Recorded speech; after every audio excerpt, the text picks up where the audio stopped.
Yo, yo.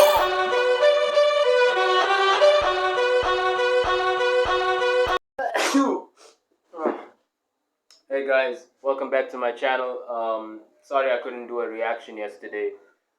I had a hiccups with the network, the camera, and then by the end of the day, the lighting.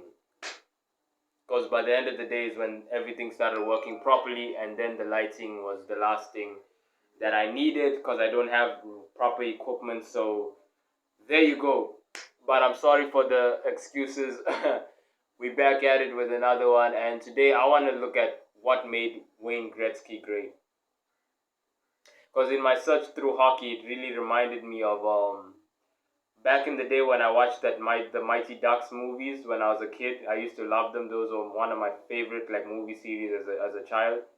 And then I saw Wayne Gretzky and people saying, the great one, Wayne Gretzky. And then I was always hearing about Wayne Gretzky.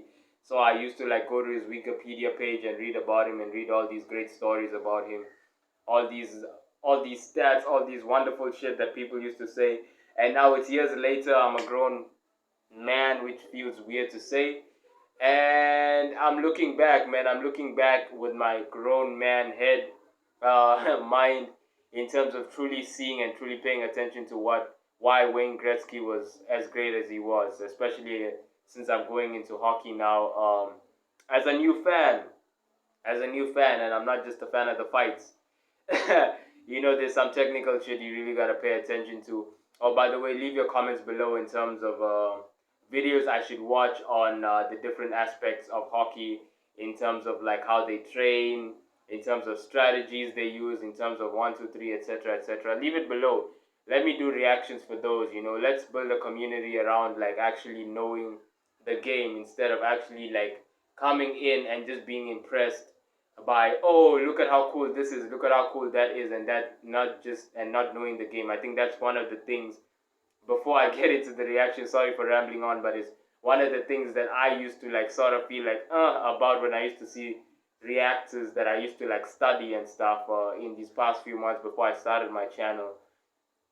When they used to look into soccer, and they used to do maybe a soccer reaction to Ronaldinho, which is my favorite soccer player of all time and stuff, and they would talk about different look at skills, oh my god, this looks so amazing, 1, 2, 3. They talk about how it looks, but they wouldn't look at the technical aspects of it.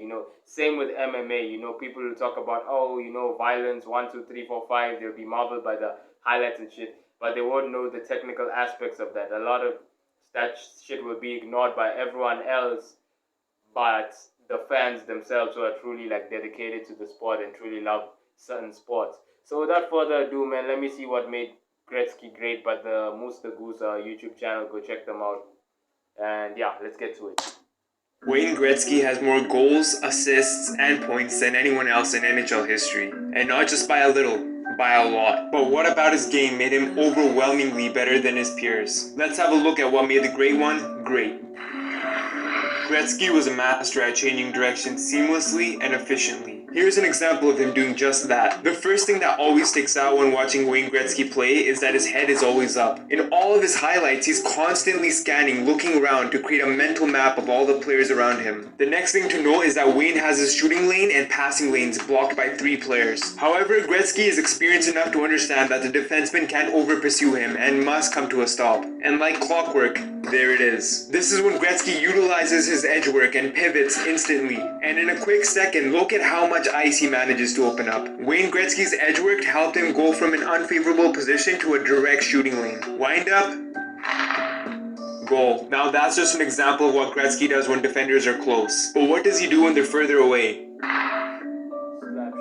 If the player wasn't close enough to shake off with his edge work, Gretzky would force a reaction. Wayne's favorite way to do this was by faking a slap shot. Don't get me wrong, not just any player can do what Gretzky did. He could easily pull the trigger on an accurate slap shot at any second, even in full stride. This is what caused defenders and goalies to have a healthy respect whenever Gretzky lifted his hockey stick. Oh, okay, so in my, okay, let's say in combat terms, let's go to combat sports. He used to do a feint and then a wind up. You know what I'm saying? Like a wind up, maybe a slap shot is different to that slide shot, because usually I see them they slide the ball into the goal really fast, and then the slap shot is one where they wind up and hit it with full power. You know what I'm saying? Which is similar to what you call throwing, like poking with a jab, and then like fully like winding up, angling your shoulders, and then driving through with the rear hook. But with the rear hook, you can also fake. You can fake, and then while you fake, you can just bounce. You can use the rear hook to defend too while you fake, and then you can and then you can just out of the blue just hit someone from, like, shoot from the hips. But yeah, okay, I see. Alright, so he used to basically feint, and then, like, basically the rule of boxing, like a lot of coaches say, is don't ever hit with the rear if you know you're not gonna land. So jab, jab, jab as much as you can. Throw a lot of feints, and then when you're sure you're gonna hit it, you're gonna be able to land, then you hit him. So okay, basically that. And believe me, Wayne loved this. As excellent as your slap shot may be, it's much easier to score with the defenders and goalie out of position. This is one of my favorite examples of Gretzky using this technique. Watch as he enters the offensive zone with the defender already out of position. As soon as Gretzky winds up his hockey stick, the goalie starts coming forward out of the net. Meanwhile, the defender is trying to look big, like he just saw a bear in the forest. Observing how stationary the defender is in the direction that the goalie's headed, Gretzky spots the open bottom right corner of the net and fires one home. To add extra stress to defenders, Gretzky would also often pass the puck after faking a slap shot as an additional threat for the defending team to worry about. Maybe they should have tried bear spray instead. The third and most discussed way in which Gretzky got his points was from behind the net. Gretzky's main philosophy when playing hockey was to create time and space. And what better way to do that than having a giant obstacle in the way? The defending team was rendered helpless as they were either forced to react first or to give Gretzky more time to think. Don't get me wrong, playing behind the net was never unique to just Gretzky. Many players since him and before him have used this tactic. What made Gretzky unique was his proficiency in all areas of behind the net play. He could either put the puck into the net with an instant wraparound, leave a defender in the most useless position he could be in, or Wayne could simply make a pinpoint pass to an open teammate. My absolute favorite example of how comfortable Gretzky was behind the net is this clip. Luc Robitaille motions to Gretzky in the middle of the game to wait 1 second because he has to shake a defender off of him. Instead of ignoring this request, Gretzky decides, no worries, take your time, I'm just chilling here anyway. As Robitaille comes back around, this time without the defender in the way, Gretzky passes the puck and Robitaille taps it in. Absolutely insane. There's a quote that Conor McGregor made famous. Precision beats power, and timing beats speed. When I watch old Gretzky highlights, it's this philosophy that comes to mind. Gretzky didn't have the greatest shot, but he had an extremely accurate one. He also was never the fastest skater, but he timed his movements perfectly. However, neither of these things are the X factor for Gretzky. The Great One knew, with hockey being the fastest team game in the world, that it was important to create time. And to avoid being hit or having a pass or shot intercepted, you have to create space. To be able to do all what I described in this video in an instant is what made Gretzky so amazing. It comes with repetition and the desire to be the greatest. And that's exactly what Gretzky ended up being. That's all for my video. If you enjoyed it, please be sure to like and subscribe. Let me know who you would like to see me analyze next. Hope you have a happy holidays. And with that, I'm out.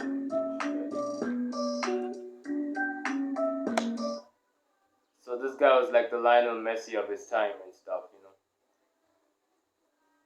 This is actually making me like want to go further deep, like into what made like Pele great in terms of soccer, or Pele, from whichever part of the world, however you pronounce that name, because a lot of these guys, you realize it was mostly mental. You know what I'm saying? Because some people, like, yeah, they had like significant things about them that gave them the edge. In terms of, like, say, in terms of sporting or combat sports, Mike Tyson with his power. You know what I'm saying? Hey man, what's the name of that really tall boxer and stuff, bro? He's a legend, but he's not very popularly like known. Well, hey man, some people, they have like the physical attributes basically, and then they add it on with like the mental game. And some goats, they're just mentally inclined to be better. You know what I'm saying? They don't just get there off of like their talents being so uniquely and profoundly potent and dominant. You know what I'm saying? Roberto Duran, he got off a lot because he had the hands of stone, but as soon as he started like letting go and like started slacking off, we saw what happened with him, and he had to make a comeback. You know what I'm saying? So it's the same. A lot of goats, man. It's more than just because from what I read, I remember Wayne Gretzky. He was what his physical attributes weren't what you call preferable going into hockey. You know what I'm saying? His physical attributes weren't preferable, his skills weren't preferable, but he had the mind for it and he had the vision for it, and then he just took it from there. It's the perfect example of count your blessings and then go on from there. You know what I'm saying? So this was interesting, man. I thought this was just gonna be telling us about like a bunch of stats, but they actually did what I requested in the beginning of the video, where they broke down certain attributes and certain skills that he had and that he mentally used to dominate the game, and that's wonderful. So like, comment, subscribe, hit the post notifications. Talk about this in terms of like certain tips and certain things you feel that I should need to know. And shout out to Wayne Gretzky, man. I pray one day that when I do make it, so I can like wear his like jersey and shit, like in terms of like when I'm performing at a concert or something, because greatness must admire greatness, and that's what I hope to be in terms of my craft, in terms of my music and whatnot. Thank you for joining me, and y'all take care. I'll see whether I can drop another reaction for you today. Let me just say I see from now on, instead of promising, because we see what happens when I act preemptively without considering life itself. Take care. Not too many people stay down, but I got up. Every shot fired with no gun up, shine like the sun up. And if I'm going under, they gon' be like 5-0, still run for their cover. Live from the come up, drug type of runner. Way too dope for the gutter. Hold